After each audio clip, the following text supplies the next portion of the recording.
3 weeks until Election Day, and we are following the ads, putting perspective to what the candidates are running on television. And tonight we're looking at the central message in the ads of the two men running for Ohio governor. 13 ABC's Bill Horman is here now with this week's Spot Check. Bill? Richard Cordray and Mike DeWine are falling into typical Democrat and Republican stereotypes, and there's a reason for that. Mike DeWine is fighting back, locking up drug dealers.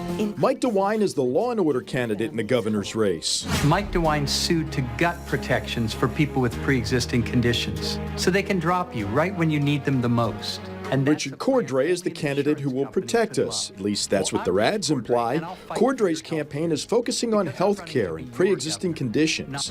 If insurance companies do not have to pay for pre-existing conditions, my son won't get the blood thinners he needs. A handful of ads claim Mike DeWine wants to take away pre-existing condition coverage. As Attorney General, DeWine sued to overturn the Affordable Care Act because of the mandate that forced you to sign up or pay a hefty fine. Republicans generally insist pre-existing conditions must be part of any health care plan, and DeWine has supported that position for 25 years. But if the ACA was overturned, the pre-existing condition element would have ended as well. But DeWine did not sue because he wanted to end pre-existing condition coverage. In a 30-second attack ad, the idea of complexity, nuance, subtlety is not something that the candidate is seeking to present.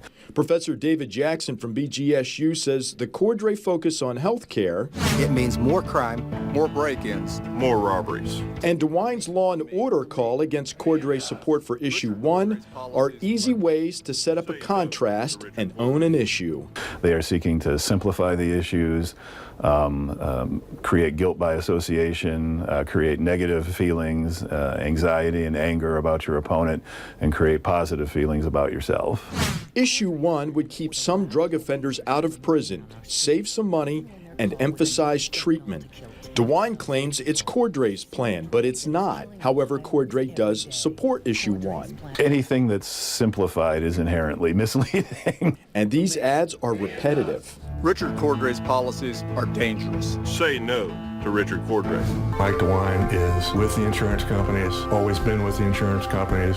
But the repetition works, even though these ads may not persuade. Both of these commercials are designed to get the base of the party energized and enthused. Jackson says turning out the base will determine who wins this election, so the candidates relying on their party's stereotype to boost morale. Each is focusing on one major issue, either law and order or mental health, to win in November, even if their arguments are a bit misleading. That's just some perspective in tonight's Spot Check, Diane.